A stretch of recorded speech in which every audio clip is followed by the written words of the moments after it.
Welcome back to Q&A with Luna, episode 3, part 2. Sorry for the cutoff at the end of part 1 because due to lack of storage on my iPhone. So here's a new phone. I'm filming with a new phone today.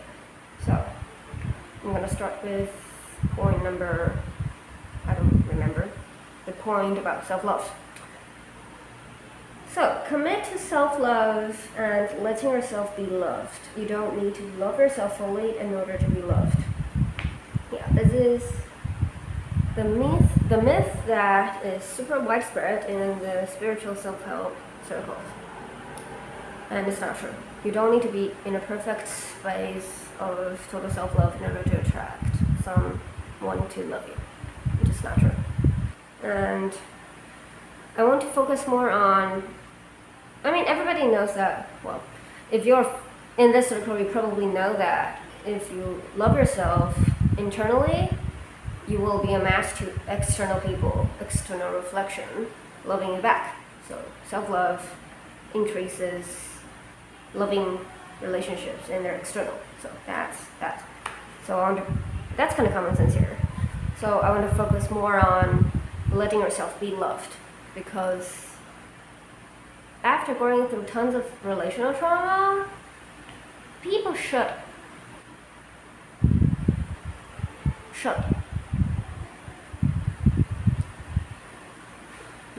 out love. We stop receiving due to fear of disappointment and being hurt again, fear of loss. So we have a lot of protective parts we're responsible for not receiving love.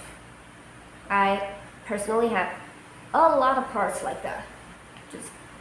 They just prevent me from receiving love at all. That makes a person, it's not new, but the person will recover from loss quickly, but it's not because of the person is very resilient, it's because they don't receive much in the first place, so they're not super attached. But that's not gonna get you anywhere if you want true love. So when it comes to letting yourself be loved and manifesting genuine love in your life, you're gonna be willing to take risks, to be hurt. Letting yourself be loved is letting yourself be vulnerable and letting your guards down, letting yourself be attached, risking the potential loss. And it's not an easy process, so be gentle with yourself and practice it ideally with healing partners, friends in your life. It's super difficult to just go through this entire healing process on your own. And you will get stuck at some point, because relational trauma needs to be healed in the context of relationships. So next point, commit to ending the zero-sum game within yourself and your life. The practice of love and trust. So basically a zero-sum game is a win-lose game. Someone loses and someone wins. And what it practically means here is committing to win-win, finding win-win solutions within yourself, between your own parts, and between you and the people in your own life.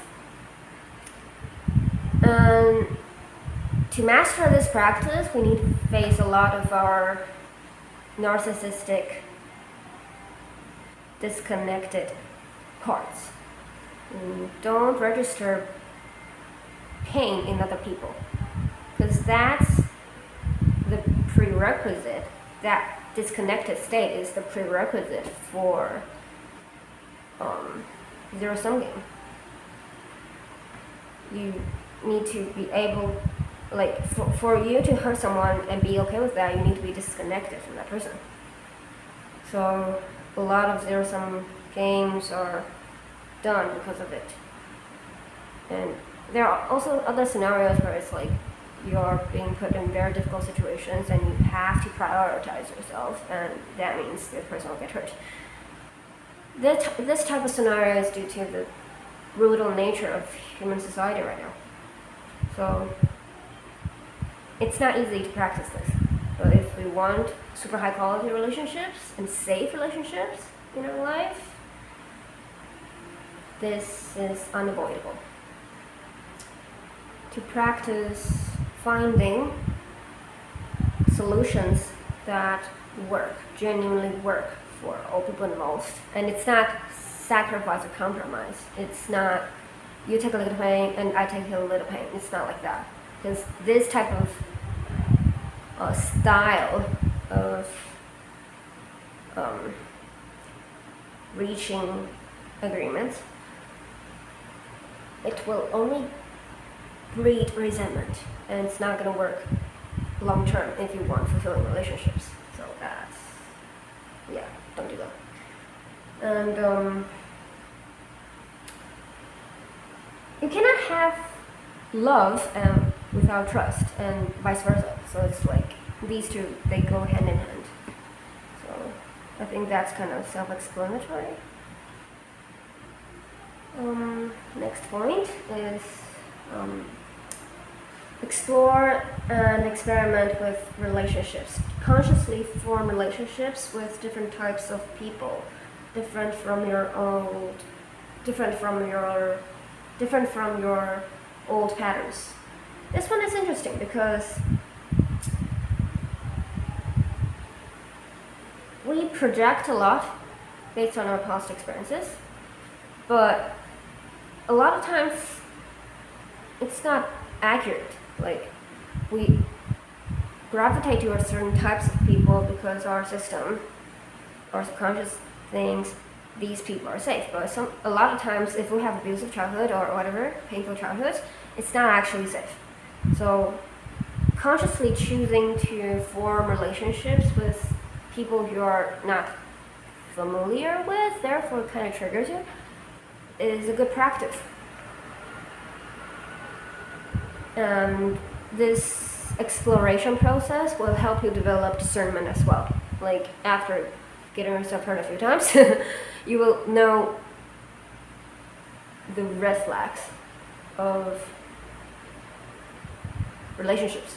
And you can learn about red flags and green flags beforehand, but really throwing yourself into human relationships and exploring the dynamics will make sure that you really get it.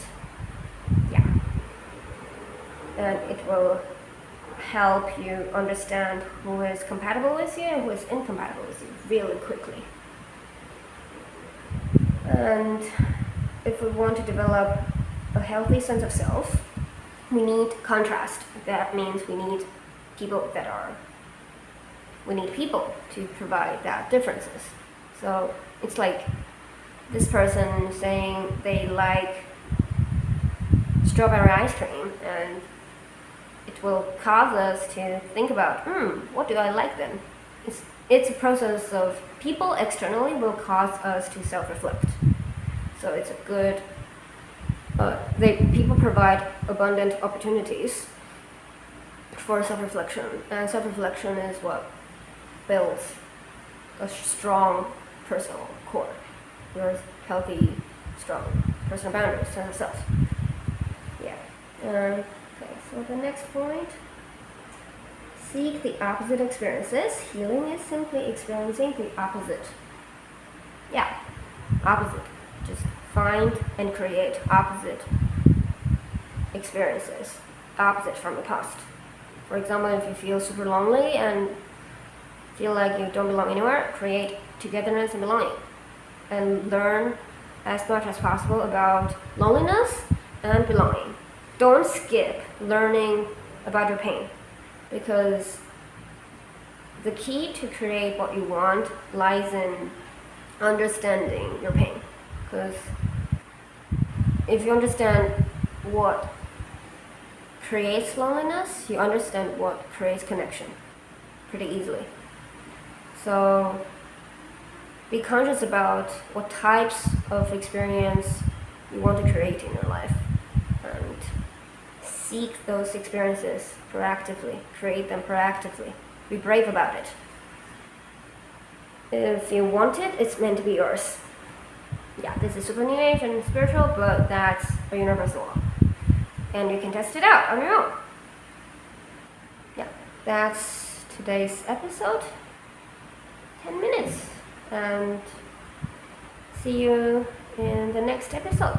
Bye bye.